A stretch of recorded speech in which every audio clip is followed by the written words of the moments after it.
केवल नीतीश जी झूठ बोलने का काम करते हैं। अनिल जी ने इसको कहा था कि जो भी परीक्षा देने बच्चे आए हैं उन सबको 5-5 हज़ार मुआवजा मिलना चाहिए, जिससे कि वह दोबारा परीक्षा दे सकें। आज जब बीपीएससी और बीएसएससी की परीक्षा लीक हुई है तो वह सारे युवा आज बैठ के इंतजार कर रहे हैं कि तेजस्वी जी का 5,000 रुपया उनके खाते में कब है। एक पूरे धोखे से बनी सरकार है।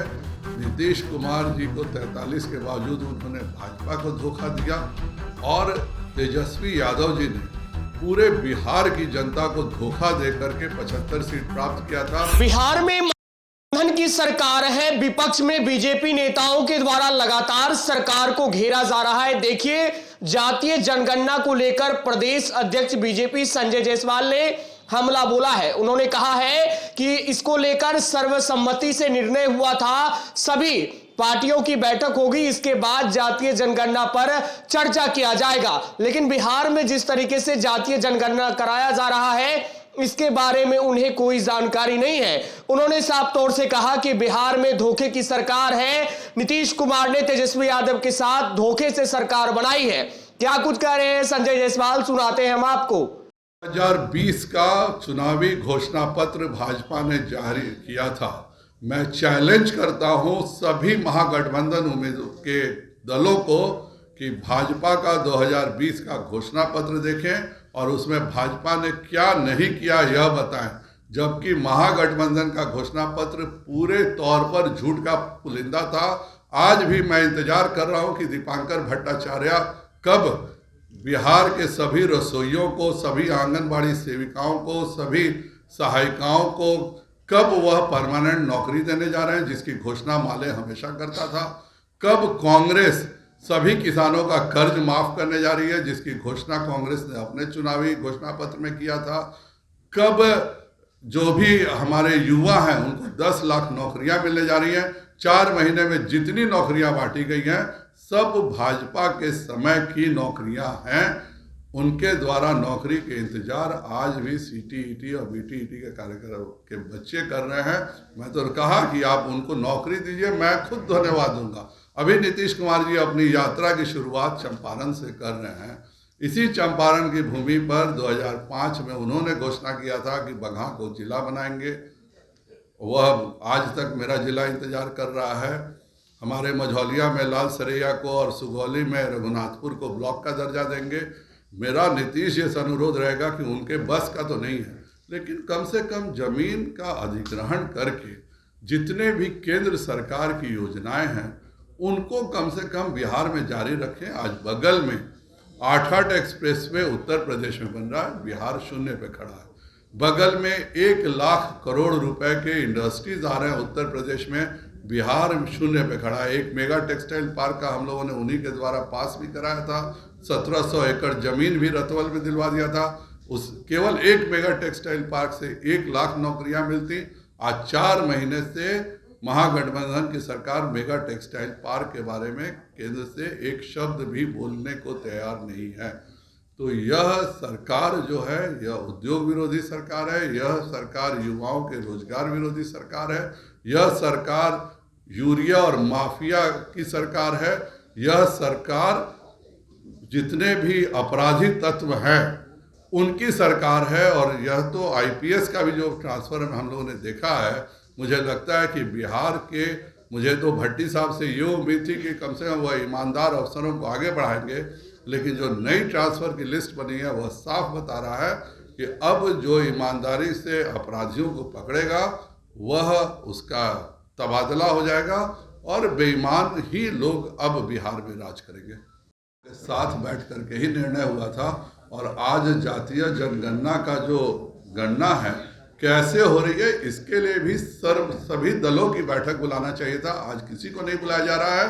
नीतीश जी ने जैसे पंचायती राज में और नगर में पिछड़ों का हक छीना है। बिहार एकमात्र प्रदेश है जहां 37% आरक्षण है। हिंदुस्तान के हर एक प्रदेश में 50% आरक्षण है। बिहार एकमात्र प्रदेश है जहां केवल 37% आरक्षण इन्होंने दिया है। केवल नीतीश जी झूठ बोलने का काम करते हैं। आज भी जातीय जनगणना हो रही है, जब सभी दलों ने, हम सब गए थे, खुद जनक राम हमारे प्रधानमंत्री जी से मिलने गए थे। जो बैठक हुई थी पटना में जिसमें सबकी सहमति बनी थी, मैं स्वयं उस बैठक में मौजूद था। आज क्या कारण है कि सभी दलों के नेताओं को बैठा करके जातीय जनगणना कैसे होगी इसको नहीं बताया जा रहा है। यह सार्वजनिक करना चाहिए। सभी दलों ने जब आपका साथ दिया जातीय जनगणना पर, तो आज जातीय जनगणना कैसे हो रही है, इसमें कैसे गलतियों को रोका जाएगा, इसमें कैसे रोहिंग्या मुसलमानों को नहीं शामिल किया जाएगा, जो फॉरवर्ड है उन अल्पसंख्यकों को पिछड़ों में नहीं गिना जाएगा, इसको भी नीतीश कुमार जी को बताना चाहिए।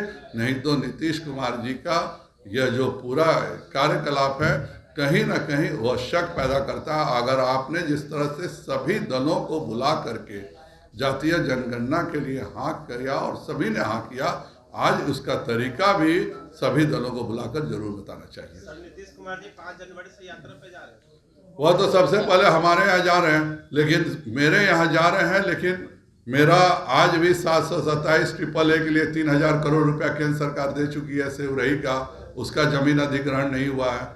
मेरे यहाँ पर हल्दिया रक्सौल का 2023 में काम शुरू होना था, आज भी उसके जमीन अधिग्रहण की मार्किंग नहीं हुई है एक्सप्रेसवे की। आज भी गोरखपुर से लेकर सिलीगुड़ी जो एक्सप्रेसवे बन रहा है, जो कि चंपारण से होकर गुजरेगा, कोई उसकी मार्किंग नहीं हुई है। बेतिया का संग्रहालय के लिए 5 बार मैं उनसे मिला हूँ कि ये 45 करोड़ रुपया पड़ा हुआ है आपके पास, बेतिया राज्य की इतनी जमीन खाली है, दे दिया, आज तक उन्होंने जमीन नहीं दिया है। केंद्र सरकार के पैसे का भी काम जो सरकार नहीं कर पा रही है, उस सरकार को बिहार में रहने का कोई हक नहीं है।